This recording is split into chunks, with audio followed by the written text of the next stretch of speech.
சேலத்தில் நடந்த விஜய் கூட்டத்தில் ஒருவர் பலியாகியிருந்த சம்பவம் தொடர்பாக இயற்கைக்கு மாறான மரணம் என்று வழக்கு பதிவு செய்யப்பட்டிருக்கிறது. மக்கள் சந்திப்பு நிகழ்ச்சியில் சுராஜ் என்பவர் உயிரிழந்த நிலையில் இயற்கைக்கு மாறான மரணம் என்று வழக்கு பதிவு செய்யப்பட்டிருக்கிறது. விவரங்களோடு செய்தியாளர் கார்த்திக் இணைஞ்சிருக்காரு. கார்த்திக், மேலும் விவரங்களை பதிவு செய்யலாம். வணக்கம். தமிழக வெற்றி கழகத்தின் நிர்வாகிகள் சந்திப்பு நேற்று சேலம் மாவட்டம் சீலநாயக்கன்பட்டியில் நடைபெற்றது.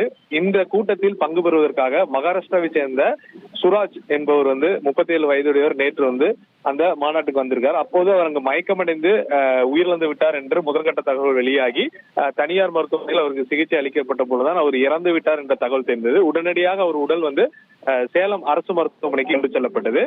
தற்போது அவர் எப்படி உயிரிழந்தார் என்ற சந்தேகம் அனைவருக்கும் எழுந்துள்ளது. காரணம் கூட்ட நெரிசல் காரணமாக அவர் உயிரிழந்தாரா இல்லாது வேற ஏதாவது காரணமாக உயிரிழந்தாரா என்ற சந்தேகம் எழுந்திருக்கு. அவருடைய உறவினர்கள், நண்பர்கள் நேற்று அளித்த பேட்டியில் அவருக்கு எந்த விதமான உடல் பிரச்சனைகள் இல்லை என்று ஒரு தகவலை முன்வைத்திருந்தார்கள். இந்த சூழல்ல அன்னதானப்பட்டி காவல்துறையினர் ஒரு வழக்கு பதிவு செய்திருக்காங்க. அதாவது இயற்கைக்கு மாறான மரணம் என்று வழக்கு பதிவு செய்து விசாரணை மேற்கொண்டிருக்காங்க. இவருடைய மரணத்துக்கான காரணம் என்ன என்பது உடல் பிரேத பரிசோதனைக்கு பின்புதான் அதற்குரிய அறிக்கையின் படி தெளிவான அவர் உயிரிழப்புக்கு காரணம் என்பது நமக்கு தெரிய வரும்.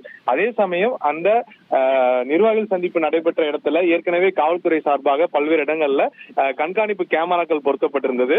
அதனை போலீசார் ஆய்வுக்கு விசாரணைக்கு எடுத்து இந்த சுராஜ் என்பவர் எந்த பகுதியில் உள்ளே வந்தார், எந்த பகுதியில் அவர் மயக்கமடைந்து விழுந்தார், அங்கே ஏதாவது கூட்ட நெரிசல் ஏற்பட்டதா, அதன் காரணமாக இவருக்கு ஏதாவது உயிரிழப்பு ஏற்பட்டதா என்ற விசாரணையை காவல்துறை தீவிரப்படுத்த இருப்பதாகவும், விசாரணையின் முடிவில் தான் நமக்கு இவருடைய உயிரிழப்புக்கான முழுமையான காரணம் என்பது தெரிய வரும் என எதிர்பார்க்கப்படுகிறது.